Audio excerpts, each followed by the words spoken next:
Las batallas decisivas.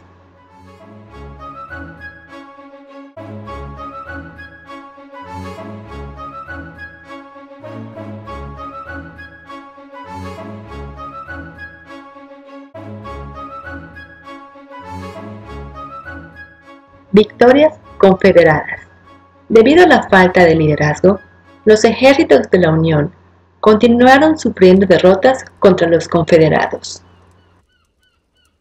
Cuando McClellan dejó escapar a Lee y a los confederados en la batalla de Antietam, Lincoln decidió reemplazarlo por el general Ambrose Burnside. A diferencia de McClellan, Burnside decidió ser más atrevido. En diciembre de 1862, atacó con 120,000 hombres a la capital confederada Richmond. Lee reunió a 75,000 hombres en Fredericksburg, Virginia, para bloquear el paso de Burnside. Burnside utilizó las tácticas tradicionales de guerra, generando en la batalla de Fredericksburg 13,000 bajas contra 5,000 de los confederados. Lincoln nombró ahora al general Joseph Hooker, pero su ejército fue destrozado en la batalla de Chancellorsville, en mayo de 1863. Los confederados pagaron un alto precio en esta batalla, ya que perdieron a Stonewall Jackson. La batalla de Gettysburg. Los confederados, al mando de Lee, trataron de obtener una victoria clara sobre la Unión en la batalla de Gettysburg, pero su ejército se debilitó al punto de perder la guerra. Las anteriores victorias confederadas hicieron a Lee más atrevido. Estaba convencido que una victoria clara obligaría a la Unión a firmar la paz. Las tropas de Lee marcharon hacia Pensilvania en junio de 1863. El 1 de julio, las tropas confederadas se acercaron al pueblo de Gettysburg, en donde se tropezaron con el ejército del ahora comandante de la Unión, Meade. Hubo intercambio de balas entre los ejércitos. Al día siguiente, más de 85,000 soldados de la Unión enfrentaron a 75,000 confederados. La lucha hizo estragos hasta el día siguiente. En la tarde del 3 de julio, Lee ordenó un asalto general al centro de la línea de la Unión. El general George E. Pickett lideró a 15,000 confederados en campo abierto hacia el centro del ejército de la Unión en Cemetery Ridge. Solo unos cientos alcanzaron las líneas de la Unión y muy pronto tuvieron que retroceder. 7,500 soldados confederados murieron o quedaron heridos en lo que se conoce como la carga de Pickett. En total, la Confederación sufrió 28,000 bajas en esta batalla. Las de la Unión fueron de 23,000. Por segunda vez, Lee había perdido casi un tercio de su ejército. En noviembre de 1863, Lincoln y alrededor de 15,000 personas rindieron homenaje a los caídos en esta batalla. El presidente pronunció un discurso que se le conoce como Discurso de Gettysburg, donde visualizaba el fin de la guerra. La batalla de Vicksburg.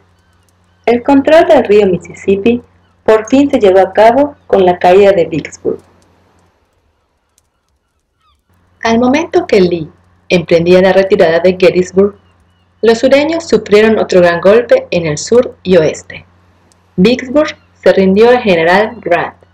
Había sido una de las últimas ciudades del río Mississippi en manos de los confederados. Grant impuso un sitio a la ciudad en mayo de 1863. Los cañones de la Unión bombardearon Vicksburg día tras día. Los residentes se refugiaron en sótanos o cuevas y comían lo que podían. Después de 6 semanas de sitio, 30,000 tropas confederadas se rindieron. Días más tarde, la última fortaleza de Mississippi, Port Hudson, se rindió. El río entero estaba bajo el control de la Unión. Con estas derrotas y la de Gettysburg, hicieron en julio de 1863 el principal punto de inflexión en la guerra civil. Ahora, la Unión llevaba ventaja. Rodear a la Confederación. Lincoln nombró a Grant como comandante del ejército y este llevó las fuerzas de la Unión al corazón de la Confederación. El presidente Lincoln vio en Ulysses S. Grant el tipo de comandante que siempre había buscado, y en 1864 le dio el mando de todas las fuerzas de la Unión. En la primavera de 1864, el ejército de Grant golpeó duramente al de Lee, pero no pudo atravesar sus líneas. Aún así, no se retiró. En 7 semanas de lucha, la Unión había perdido 55,000 hombres y los confederados 35,000. Grant se dio cuenta que tenía flujo continuo de hombres y aprovisionamiento, y Lee no. Grant utilizó la táctica de tomar sitio en Petersburg para acorralar a Lee. En el otro frente, William Tecumseh Sherman avanzó hacia Atlanta utilizando la guerra total, que son ataques masivos encaminados a destruir al ejército enemigo, sus recursos y voluntad. El 2 de septiembre de 1864, Sherman tomó Atlanta y esto ayudó a la campaña de reelección de Lincoln. En noviembre, Sherman ordenó quemar Atlanta y avanzó al Océano Atlántico, destruyendo todo a su paso. En febrero de 1865, el ejército de Sherman se dirigió al norte a través de las Carolinas.